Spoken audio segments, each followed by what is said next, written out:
முருகா, வெற்றிவேல் முருகா!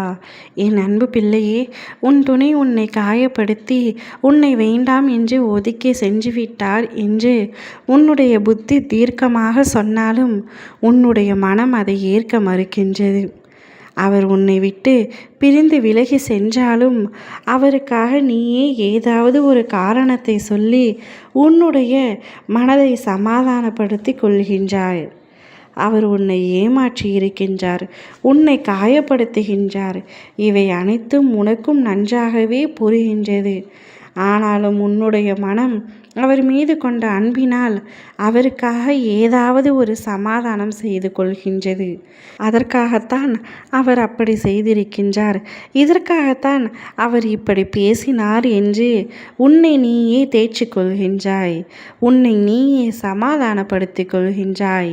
அவர் பக்கம் நாணயம் உள்ளது போல நீயே நினைத்து கொள்கின்றாய்.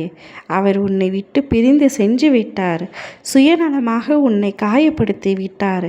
பின்பு ஏன் அவரை நினைத்து இன்னும் உருகி கொண்டிருக்கின்றாய் தங்கமே? உனக்காக அற்புதமான வாழ்க்கை ஒன்று காத்து கொண்டிருக்கின்றது.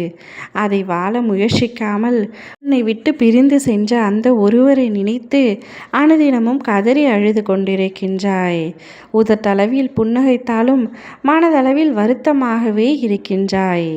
யாரிடமும் பேச முடியாமல் தவித்து கொண்டிருக்கின்றாய். தங்கமே, எதை நினைத்தும் நீ கவலைப்படாதே. உன்னை விட்டு சுயநலமாக பிரிந்து சென்ற இந்த உறவை நினைத்து நீ உன் வாழ்க்கையை தொலைக்க வேண்டாம். உனக்கென்று ஒரு வாழ்க்கை உள்ளது. அதில் உனக்கான மகிழ்ச்சி உள்ளது. அதில் அழகாக நிறைய உறவுகள் இருக்கின்றன. அவர்களுடன் நீ சந்தோஷமாக வாழ முயற்சி செய். உன்னை சுயநலமாக பிரிந்து சென்றவர்களின் முன்னிலையில் நீ உயர்ந்து காட்ட வேண்டாமா?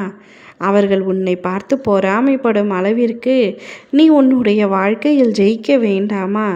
இவையெல்லாம் உன்னுடைய மனதில் நினைத்து கொண்டு உன்னுடைய வாழ்க்கையை, உன்னுடைய கனவை நோக்கி செல்ல வேண்டாமா? அனைத்தையும் விட்டுவிடு தங்கமே. உன்னுடைய மனதை தேற்றிக்கொள். விட்டு சென்றவர் சென்றவராகவே இருக்கட்டும். மீண்டும் வந்தாலும் அவரை ஏற்றுக்கொள்ள நீ வேண்டாம். ஒரு முறை உன்னை விட்டு சென்றால் பின்பு நீ அவரை ஏற்றுக்கொண்டால் எப்பொழுது வேண்டுமானாலும் அவர் உன்னை பிரிய நேரிடும். பின்பு வாழ்க்கை முழுவதும் நம்பி நம்பி ஏமாந்து கொண்டே நீ இருக்காதே.